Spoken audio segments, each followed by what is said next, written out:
je vais poursuivre mon exposé autour du concept de compétence. La dernière fois, je vous ai parlé des sciences du travail et notamment de la sociologie du travail et plus précisément des travaux importants de Philippe Zarifian autour des différents modèles de gestion de la main-d'œuvre. J'en arrive maintenant aux sciences de gestion.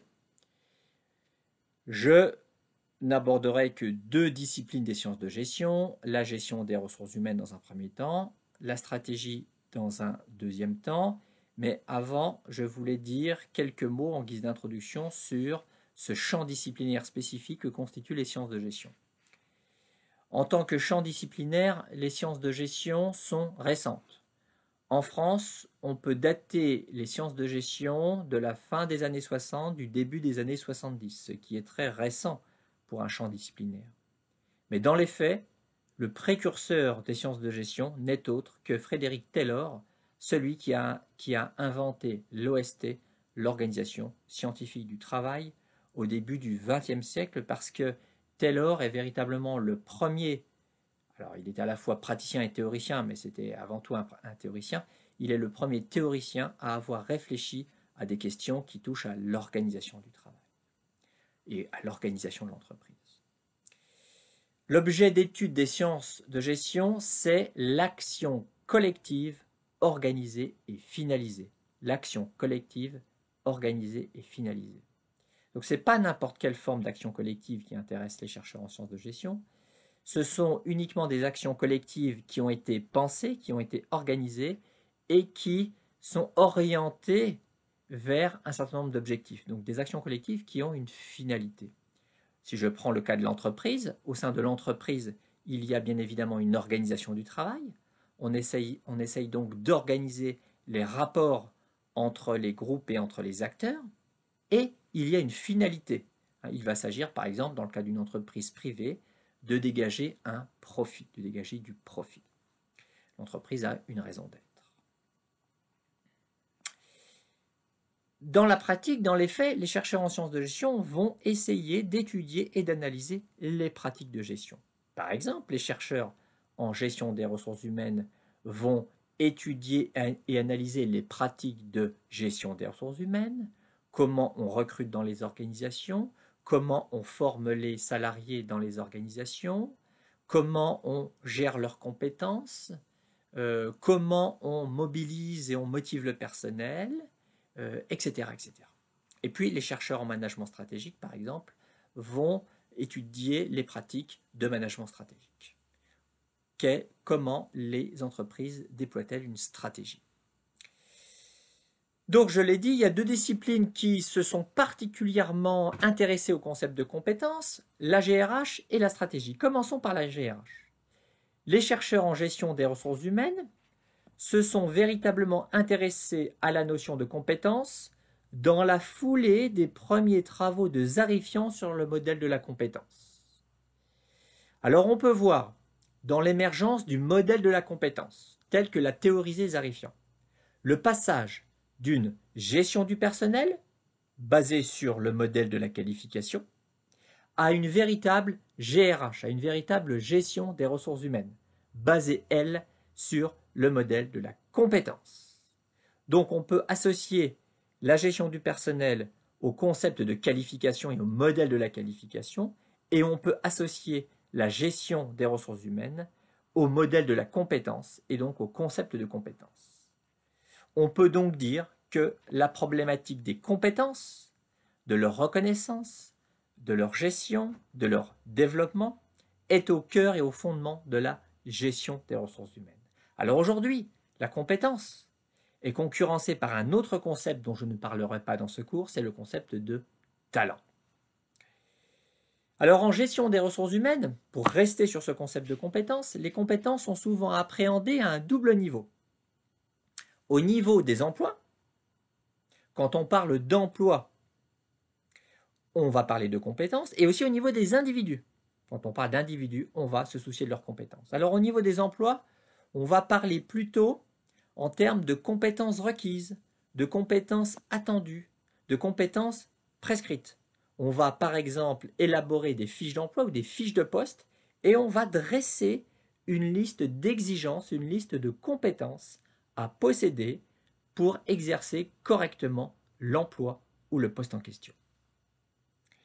Et au niveau des individus, on va parler plutôt en termes de compétences acquises et possédées par les salariés de l'entreprise. Alors bien évidemment, gérer les compétences, c'est justement faire en sorte que les compétences acquises par les salariés correspondent aux compétences attendues sur les emplois ou aux compétences requises. Voilà pour les chercheurs en gestion des ressources humaines. Et puis, il y a les chercheurs en management stratégique. Les chercheurs en management stratégique se sont intéressés eux aussi au concept de compétences, mais dans une optique un peu différente, même totalement différente. Ce qui intéresse les chercheurs en stratégie, c'est avant tout de rendre compte des différences de performance entre les entreprises en remontant à la stratégie. La stratégie, il faut voir la stratégie comme un facteur explicatif de la performance. On peut en effet penser que la performance de l'entreprise, elle va dépendre en partie de la stratégie qu'elle adopte à un moment donné. Je dis bien en partie. Or, la stratégie renvoie elle-même à un ensemble de compétences. Les chercheurs en management stratégique vont parler, pour désigner ces compétences, de compétences stratégiques, qui sont des compétences qui sont détenues par l'entreprise, ou encore vont parler de compétences clés, ou encore de compétences distinctives, c'est-à-dire de compétences qui font qu'une entreprise va se distinguer de ses concurrents, par exemple. Alors, compétences stratégiques, compétences clés, compétences distinctives, autant de mots, d'expressions différentes pour dire que ce qui différencie les entreprises entre elles, c'est le fait de détenir un certain nombre de compétences spécifiques. Alors vous l'aurez peut-être compris, la compétence, dans cette perspective ouverte par le management stratégique, la compétence, elle n'est pas avant tout individuelle, elle est avant tout organisationnelle. La compétence est avant tout une combinaison de ressources. On parlera par exemple de la compétence de Google à générer en permanence de nouvelles innovations et de nouveaux services. Ce qui va distinguer Google de ses concurrents. C'est parce que Google est capable de gérer en permanence de nouvelles innovations et de nouveaux services que l'on peut dire que Google possède en fait des compétences clés et c'est grâce à ces compétences clés, à ces compétences distinctives-là que Google va pouvoir être plus performant que ses concurrents. Mais ce clivage, finalement, assez artificiel entre GRH et stratégie, on peut le dépasser. Les deux disciplines me semblent tout à fait complémentaires. Et si on croise ces deux disciplines, en sciences de gestion, on peut dire qu'il est possible d'appréhender les compétences à 3 niveaux. Ces 3 niveaux sont complémentaires et sont tous les 3 importants. Tout d'abord, il y a le niveau individuel. Ensuite, il y a le niveau collectif et enfin, il y a le niveau organisationnel. Alors, je commence par le niveau individuel. Au niveau individuel, il y a les individus, les salariés qui composent l'organisation. Et donc, les salariés possèdent un certain nombre de compétences. On va ici braquer le projecteur sur les compétences individuelles, les compétences acquises, portées par les salariés, possédées par les individus. Les chercheurs en GRH vont principalement s'intéresser à ces compétences individuelles. Ensuite, il y a le niveau collectif. On va alors raisonner au niveau des équipes, des groupes. Et on va pouvoir identifier au niveau collectif des compétences collectives qui existent au niveau des équipes et qui sont plus que la simple somme des compétences individuelles. En entrant en interaction, les compétences individuelles vont en fait produire des compétences collectives. Prenons quelques exemples de compétences collectives. La capacité à se comprendre au sein d'une équipe, la capacité à bien communiquer dans une équipe, la qualité de la coopération, la capacité à résoudre ensemble des problèmes. Voilà quelques compétences collectives qui ne correspondent pas à la somme des compétences individuelles. Les compétences collectives sont donc plus que la somme des compétences individuelles. Pour faire comprendre cela aux étudiants, je prends souvent l'image de l'équipe de foot. Vous pouvez acheter si vous êtes une grande équipe et que vous avez un budget pharaonique, vous pouvez acheter les meilleurs joueurs du monde. Ils vont donc posséder des compétences individuelles très affirmées, mais il va encore falloir faire en sorte que les individus coopèrent. Il va falloir, et c'est le rôle de l'entraîneur, faire émerger des compétences collectives. Hein? Sinon, il n'y aura pas de performance. Et puis, il y a un dernier niveau, le niveau organisationnel, qui est le niveau le plus abstrait. Là, on peut identifier des compétences organisationnelles qui sont des combinaisons de compétences collectives et de compétences individuelles et qui résultent des interactions qui existent entre les différentes compétences collectives et individuelles. Par exemple, la capacité d'innovation de Google, on peut dire que c'est une compétence organisationnelle qui repose à la fois sur le savoir-faire des équipes et sur les compétences individuelles des ingénieurs de chez Google. Donc retenez cette idée de la complémentarité entre les travaux qui sont menés dans le champ de la GRH et les travaux qui sont menés dans le champ du management stratégique, et retenez cette idée des 3 niveaux.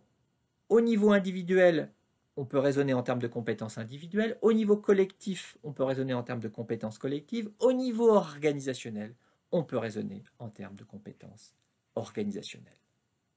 Voilà pour les sciences de gestion. J'en arrive pour terminer aux sciences de l'éducation et de la formation. Je vais me contenter de dire simplement quelques mots à propos de ce dernier champ disciplinaire.